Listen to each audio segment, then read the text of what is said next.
Hi, my name is Diego Lasarte, and I'm here with Paul Toner, candidate for Cambridge City Council, to talk about his campaign and why he's asking for your #1 vote this November 7th.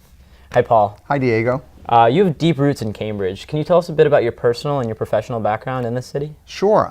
So I had the good fortune to grow up here in Cambridge. I actually live in my great-grandfather's house, which is a story unto itself. And I also had the good fortune to raise my two children here in Cambridge and go to public schools, the Peabody, and my daughter just graduated from the high school.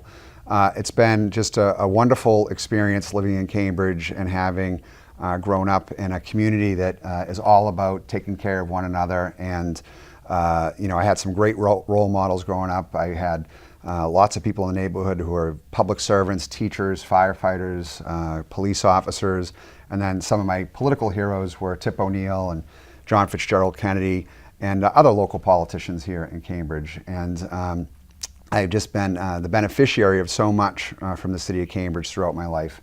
And after growing up here, I went on to want to give back to this city, and I became a teacher for the first 10 years. I was a teacher at the Harrington Elementary School, the old Harrington, which is now the King Open.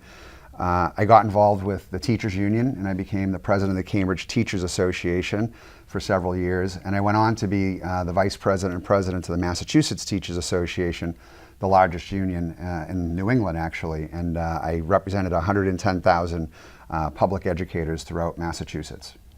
So why now? Why run for city council this election? Sure. So my background has actually been, I've always been interested in politics, my political science degree in international relations, and I've been involved at the local and state and national level on political campaigns throughout my life. And I've worked for a number of local candidates over the years. So I've always been involved in politics. I've always been interested in running for public office, but nothing was, it wasn't the right time, and there were a lot of great people on the city council that I had supported in the past. But with the announcement of David Marr stepping down, and then 2 other city councilors stepping down, and 3 vacancies on the city council, I thought this was an opportunity to consider running for city council. And after clearing it with my wife and family to get the okay, I decided to run. And for me, it's really always been about giving back to Cambridge. I mentioned my great-grandfather. My great-grandfather was actually killed in 1905 when he tried to save a woman at the railroad crossing. And the city of Cambridge came out in support of my family and really rallied around and supported my great-grandmother and her 5 widowed children. And then more closer to home is actually my father passed away when I was 15. And our family was fortunate that the community came out and supported my family and helped us through some challenging times. So for me, it's always been about neighborhood, supporting one another, and giving back. And that's what I've tried to do in my professional life, and I would like to give back to Cambridge as a city councilor. Well, hearing about your background, what specific skills and experience do you think you'd bring to the city council? Sure. Well, one, I have background as an educator, which I think is a very important skill in terms of communication and educating people. I do have my law degree, so I have some legal background. I don't think there's any educators on the city council right now. And there's, I think 1 or 2 lawyers, so I think I bring those skills to the city council.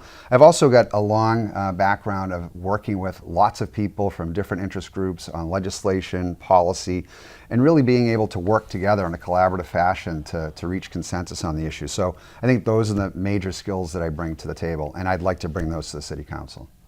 Wonderful. Well, thinking about the future, what specific policy and issues would you like to focus on if you are elected this November? Sure. So one thing I definitely want to do is I want to help bring civil discourse back to not just the city council, but the city in general around some of the challenging issues. I mean, everybody's so polarized at the national level, but even at the local level, there's some polarizing issues. And I think we have to listen to one another and try to come up with some common sense solutions and some real solutions for the city of Cambridge.